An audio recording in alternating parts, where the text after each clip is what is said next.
అబ్బా నిన్ననట అని విక్రమ్ గౌడ్ అన్న కాల్పుల ముచ్చట చెప్పినా కదా అటనే అవునవునే ఇదే నిజమని తేల్చి పడేసిరు పోలీసులు. మొత్తం అతడు 2 నంబర్ సినిమానేనట. కథ, స్క్రీన్ ప్లే, దర్శకత్వం, డైలాగులు మొత్తం విక్రమ్ అన్ననే. స్టోరీ మొత్తం మీకు తెలుసు కాబట్టి నేను మళ్ళీ చెప్పాల్సిన అవసరం లేదు కదా, డైరెక్ట్గా హెడ్లైన్స్లో కోదాం. 6 ప్యాక్స్ కోసం మల్లన్న కుస్తీ నడిమిట్ల చేసిండు ఖుషి ఖుషి. బీజేపీలా పెరుగుతున్న ప్రజాస్వామ్యం ఉండాలి కదా, అందరి భాగస్వామ్యం. రైతు యశమాసల సత్తి మెతుకులేని సంగము, డొక్కలెండిన సంగము, అప్పుల బాధతోని ఆగమైన సంగము రండిలో రైతన్న. ఏంది సారు మాకు జీతాలు పెంచుతారా? ఎందుకు సారు, అవసరమా ఇప్పుడు? అసలు మేము ఏం ఉరగ పెడుతున్నామని టైంకి వస్తున్నాం, పగటిలు సద్దులు తింటున్నాం, అర్ధగంట ముందే బయట పడుతున్నాం. దీనికి మీరు ఇచ్చే జీతం ఎక్కువ అంటే ఇంకా పెంచడం ఎందుకు సార్, అవసరం లేదు అని ఎవరన్నా అంటారా? అబ్బా నెలకో పారి జీతం పెంచితే ఎంత బాగుండు అని ఆశపడతారు. పుసుక్కునే వాళ్ళని వద్దన్నా అబ్బా నీకు వద్దయితే ఇక్కడ మానేసి ఇంకో తన కొలువు చూసుకోగాని ఎందుకు మాకు డిస్టర్బ్ చేస్తున్నావు అని ఇట్లా తిడతారు కదా. సేమ్ ఇట్లనే ఒకసారి జీతం పెంచుడు వద్దు అంటుండు, మరి కడుమోళ్ళు అయితే ఇంకేం అనలే, ఆఖరికి ఏమవుతుందో చూడాలి. జీతాలు పెంచుకునేందుకు అన్ని పార్టీల ఎంపీలంతా కూడి ఒక కమిటీ వేసుకున్నారు కదా, అది నచ్చలేదట బీజేపీ ఎంపీ వరుణ్ గాంధీ సార్కు. మన జీతాలు పెంచుకునేందుకు మనం కమిటీ వేసుకునుడేంది, బయటోళ్ళతోని కమిటీ వేస్తే వాళ్ళు మన కష్ట సుఖాలు లాభ నష్టాలు తెలుసుకొని ఎంత జీతం పెంచాలో నిర్ణయిస్తే బాగుంటది అని కుత్తు పార్లమెంట్లోనే కుల్ల మాట్లాడిండు. An increase of 400% in the increase of our own compensation. Have we really earned this massive increment, madam? అర్థమైందా? 10 ఏళ్లల్లా 400% జీతాలు పెంచుకుంటారట మన గౌరవ ఎంపీలు. పోని జీతాలు పెంచుకున్నందుకు సభలన్న సక్కగా నడుపుతున్నామా అని గట్టిగానే ప్రశ్నించిండు. కరువుతోని తమిళనాడు రైతులు ధర్నాలు చేస్తాంటే అక్కడి ఎమ్మెల్యేలు జీతాలు పెంచుకున్న ముచ్చట చెప్పుకుంటా బాధపడ్డాడు వరుణ్ గాంధీ అన్న. అధికార పార్టీ ఎంపీ అయ్యుండి కుద్దు పార్లమెంట్లోనే ఉన్నట్టు మాట్లాడిండంటే సార్ని తారీఫ్ చేయాల్సిందే. ఇక గీ సెంటర్ మంత్రి పేరు రామ్దాస్. వందే మాత్రం పాడకుంటే తప్పేముంది, ఇష్టం లేనోళ్ళు వాడరు, పాడకుంటే నేరం కాదు అన్నాడు. ఉద్దర పంచాదులు ఉట్టిస్తందుకే కొందరు గిసోంటి ముంగటేసుకుంటారని గట్టిగానే మాట్లాడిండు సెంటర్ మంత్రి. చూస్తుంటే కాంగ్రెస్ లెక్కనే బీజేపీలో కూడా అంతర్గత ప్రజాస్వామ్యం పుట్టినట్టున్నది కదా, మార్పు మంచిదే. మా సత్తిగాడు ఎట్లున్నాడు, ఇంత పెద్ద బొత్త వేసుకొని ఉన్నాడు. ఏందిరా బొత్త, అట్లా పోయి కరిగిపో, ఆ కడుపుని చూసి పిల్లని ఎవడిస్తలేడేమో అని అంటే విననేనాడు. ఇక ఏదో మొన్న 2 రోజులు వాకింగ్ కని పోయిండు, ఇంటికొచ్చే నాకు కాలు గుంజుతున్నాయి అని మళ్ళా కడుపు నింపుకుండు. ఇక కొందరైతే మురిపంతో 3 రోజులు పోతారు, తెల్లారు లేనేలేవరు. ఏమంటే అబ్బా ఆఫీస్లో నేను ఇలా మస్తు అలసిపోయినా అని ఏవో కథలు చెప్తారు. అసంటోళ్ళంతా మల్లారెడ్డి సార్ని చూసి నేర్చుకోవాలి. దేశంలో పెద్ద నియోజకవర్గానికి ఎంపీ అయ్యుండి కాస్ట్లీ మల్లన్న ఎంత కష్టపడుతుండ్రో చూడండి సన్నగా అయితందుకు.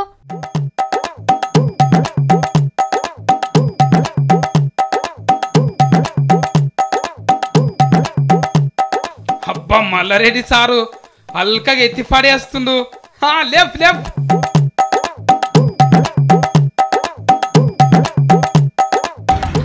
అందరూ ఎంపీ కోసం భయపడతారు, ఎట్లయితుంటది ఎంపీ నన్ను చూసి భయపడాలి, అది ఉంటేం చేసుకోవచ్చు. ఎంపీ కోలిమేం దాని లెక్కేందంట అని అల్కగా తీసి పడేస్తుండు. మళ్ళేటో పోతాడు. గుర్రం సవారి మస్తు చేస్తున్నాడు సారు.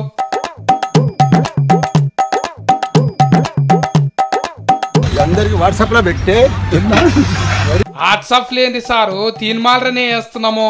నువ్వు ఎట్లా కాండాలు కరిగిస్తున్నది దునియా అంతా ఎరకైతుంది. అబ్బా చిన్న ఫోరలు ఉయ్యాలు ఊగినట్టే ఉన్నది కదా. ఊగు సార్ ఊగు. ఢిల్లీలో ఒక పార్కు పోయి ఇట్లా జిమ్ చేసిండు మన మల్కాజ్గిరి మల్లారెడ్డి సారు. రోజు ఇట్లనే చేసిండు అంటే 8 ఫలకాల బొత్త ఎల్లమే తయారైతుంది కదా.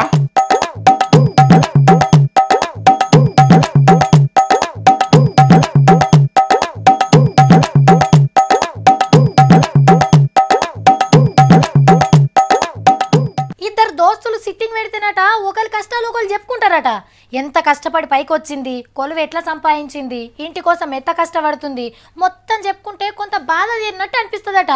కొందరు ఏడుస్తారట కూడా. జిగిరి దోస్తుకు చెప్పుకుంటే మనసు నిమ్మలమయ్యేటట్టుంది. మంచి దోస్తు అయితే ఎంతో కొంత సాయం చేస్తాడు కూడా. అయితే ఇప్పుడు మనం చూడబోయే వార్తల ఇద్దరు దోస్తులు సిట్టింగ్ పెట్టిండ్రు, కానీ ఒకరు బాధలు ఇంకొకరు చెప్పుకున్నట్టుండ్రు. ఇంటామె పుట్టింటికి పోతే పండుగ చేసుకుంటారు కొందరు. అట్లా పిలిచిన ఒక దోస్తు ఇంటికి పోయిండు గీ అన్న, పేరు నాని. మంచిగా మందు తెచ్చిండట, తిన్నరు తాగిండ్రు, కిక్కెక్కువై రాత్రి ఆళ్ళింట్లోనే బజ్జున్నాడిగా. తెల్లారంగా దోస్తుండి మా మేడాన్ని తీసుకొస్తందుకు ఊరికి పోతా, వచ్చేదాకా ఇంట్లోనే ఉండమని చెప్పిండట. గప్పుడు అన్న లోపటున్న దొంగ అన్న బయటికి వచ్చిండు. 4 తులాల నక్లెస్ కొట్టేసిండిగా ముద్దుగా. ఏం తెలవనట్టే దోస్తున్ను వాళ్ళ భార్య రాగానే బాయ్ చెప్పి వెళ్ళిపోయిండు. అయ్యో బంగారం కనబడతలేదని వాళ్ళు పోయి స్టేషన్లో కేసు పెడితే మొదలు మనోని పనే అన్నారట పోలీసోళ్ళు. మా దోస్త్ అసంటోడు కాదు సారు, చిన్నప్పటి సంది తెలుసు సారు అన్నారట వాళ్ళు. ఎంక్వైరీ చేస్తే మొత్తం బయటపడ్డది. అంటే ఇంటికి పిలిచి మంచిగా మందు దాపిచ్చి దొంగ చేతికి తాళం చేయి ఇచ్చిండ్రు అన్నట్టు. కానీ మందు మర్యాద చేసిన గీ జిగ్రీ దోస్త్ ఇంట్లోనే దొంగతనం చేసిండంటే అన్నకు ఏం బాధలున్నాయో అరుచుకోండి సార్లు మొదలు.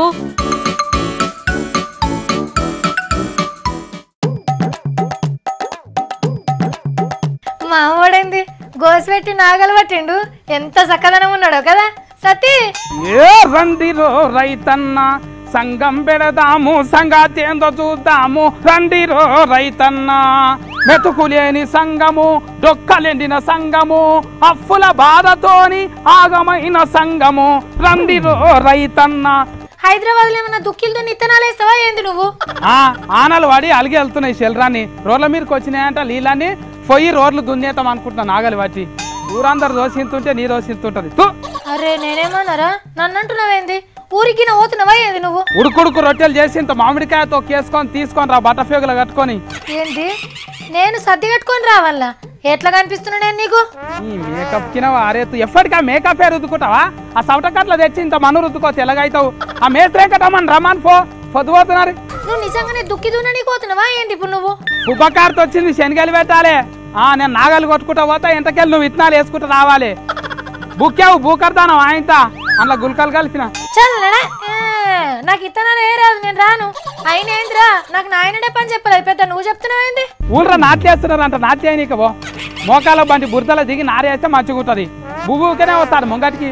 నాయనకు ఫోన్ చేసి నాయన సన్న బియ్యం కావాలి పంపి అంటావు. అద్ద ఫలు వేసుకుంటావు. ఎండల వాడి పని ఎవరు చేస్తారా నాయన? ఆ బురద మడుగులకు ఎవరు వస్తారు? నేను రాను. ఎందనక వాననక దుక్కి దున్నినా మెతుకులేని బతుకమ్మ మాది. ఏసీలో కూర్చొని ఏ చిరకాలు చేస్తున్నావా అక్కమ్మ? కష్టాల్ని కడుపు కట్టుకొని తిరిగే రైతులమమ్మా మేము, రైతులం. మరి లేకుంటే ఏందిరా? పంటేసిన రైతు బాగుపడ్డట్టు సుఖపడ్డట్టు నువ్వు నన్ను రమ్మంటున్నావేంది? పంటేసి ఇప్పుడు నువ్వు గుమ్ములు నింపుతావా ఏంది? గుమ్ములు నింపి గోనె సంచులు నింపి బంగారం కొన నీకే కాదమ్మా. కడుపు కింద అన్నం పెట్టి కన్నబిడ్డల పెళ్లిళ్ళు చేయాలి కదమ్మా. వ్యవసాయం చేసి ఆగమై పట్నం వస్తే మళ్ళా రైతు అంటవేంద్రా? నా పొలంలో ఇంకా మొలకలు రాలేదమ్మా. ఆ మొలకలు వచ్చినాకనే రైతు రాజ్యం వచ్చినాకనే. ఆనలు ఆగిపోయినాయని ఊర్లల్లో జనం కప్పలకి చేపలకు పెళ్లిళ్ళు చేస్తున్నారు, నువ్వు ఇప్పుడు ఆగమైతావు. ఆనలు వాడాలంటా తుమ్మేదలో, వరిసేన్లు వందాలే తుమ్మేదలో, యాదగిరి నరసింహకు తుమ్మేదలో, తీరొక్క మొక్కు మొక్కి తుమ్మేదలో, మా ఎద్దవసము సల్లగుండలే తుమ్మేదాలో, మా పిల్ల జల్ల సల్లగుండె తుమ్మేదాలో. సతిగా రైతేశం కట్టి మూర్తన్న డైలాగులు అన్న పాటలు పాడుతున్నావేంద్రా? నారాయణ మూర్తన్న అన్నం దాత సుఖీబాబు అంటాను సినిమా తీస్తుందంట అక్క. మూర్తాన్న కనిపిస్తే నాగలు చేతిలో పెట్టొస్తామంటాను పోతున్నాక. కనిపిస్తాడేమో ఎక్కడన్నా. నాకు తెలుసు నాగలు కాదు, నారాయణ మూర్తన్న సినిమాలో రైతేశం కడతామని నువ్వు వేషాలు వేస్తున్నావు కదా? ఏం ముచ్చట మాట్లాడుతున్నావు అక్క? మూర్తాన్న సినిమాలో ఆయన్నే కొడుకు, ఆయన్నే మనమడు కూడా ఆయన్నే వేషాలు వేస్తాడు అన్ని. ఇంకా నాకేడిస్తాడు? అట్లా అనగరా, రైతు ఆగమైండు, దరిద్రం వెళ్ళ వస్తున్నాడు, దేశానికి రైతే ఎన్నుముఖాన్ని చూపిస్తాడట. మూర్తాననే 30 తిప్పలు వాడుతుంటాడు. ఇక కాయ కష్టం చేస్తాల మీద సినిమాలు తీస్తే ఏమొస్తుంది అక్క? రూపాయి పావుల కూడా మిలగది మూర్తానకు. ఒరే రిక్షా, చీమల దండు, దండోరా, ఎర్రోడు ఎంత మంచి సినిమాలు తీసిండ్రా, ఇది కూడా గట్లనే ఉంటది. ఒరే రిస్క్ కాదక్క, ఒరే బట్టబాజిగా ఎవర్రా బాడుకావు? నేనే రా బద్మాషి అంతానికి ఇటువంటి పేర్లు పెట్టి సినిమా తీసినాం అనుకో, బాస్క్ ఆఫీస్ కాడ బస్తాలు పట్టుకొని నిలబడాలి పైసల కోసం అని అనం వస్తాయి. పైసల కోసానికి సినిమాలు తీసుకోడైతే ఇప్పుడు కూడా ఆటోలో తిరుగునారా? జనం బతుకుల మీదే సినిమాలు ఉంటాయి రాయనయి. రారా రాసుకెలు పోబే పోకిరి ఈయనం దఫిన పిల్ల ఈగరం దఫిన పోరడు గిసొంటి సినిమాలు తీస్తే హీట్ అవుతాయి. ఇంకా హీట్ కావాలంటే ఫోరడు టూ ఇంట్లో బయట టూ అంటే ఇంకా హీట్ అవుతాయి. అయ్యయ్యో గసొంటి సినిమాలు మూర్తన్న తీస్తాడారా? మూర్తన్న సినిమాలకి అప్పట్లో టాకీస్కి ఎడ్ల బండి మీద వచ్చి చూసిపోదురు. ఇవైతే రాను కూడా రారు ఇప్పుడు.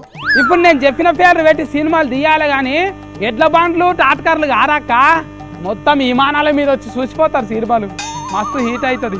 ఓ మూర్తన్న మా ఓడేదో తెలియకంటున్నాడే. నువ్వేం ఫీల్ కాకు. నువ్వు ఎసొంటి సినిమాలు తీయాలనుకుంటున్నావో అసొంటి అది. నువ్వు చేసే పట్టుక ఇసొంటి సినిమాలు తీస్తున్నాడు. మంచిగా పబ్బులలో పోయి మందు తాగుకుంటా హే మత్తురా సిత్తురా బతుకు సిత్తురా అంటాను హీరోయిన్లు పాటలు పాడినరు అనుకో ఊతందరు చూసి తెల్లారొచ్చి సీటీలు కొట్టుకుంటా యూట్యూబ్లో పెట్టేస్తారు. అప్పుడే మస్తు హీట్ అవుతుంది. నీకేమో తెలియదు. మూర్తన్నకు చెప్పాలి ఒక్కటన్నా విటమిన్ సాంగ్ పెట్టుమలా నాన్నలా. సిక్స్ ప్యాక్స్ కోసం మల్లన్న కుస్తీ నడిమిట్లా చేసిండు ఖుషి ఖుషి. బీజేపీలా పెరుగుతున్న ప్రజాస్వామ్యం ఉండాలి కదా అందరి భాగస్వామ్యం. రైతు యశమాసల సత్తి మెతుకులేని సంగము డొక్కలెండిన సంగము అప్పుల బాధతోని ఆగమైన సంగము రండిరో రైతన్న. అయిపోయినాయి మన వార్తలు. నేను ఉంటా మరి. నమస్తే.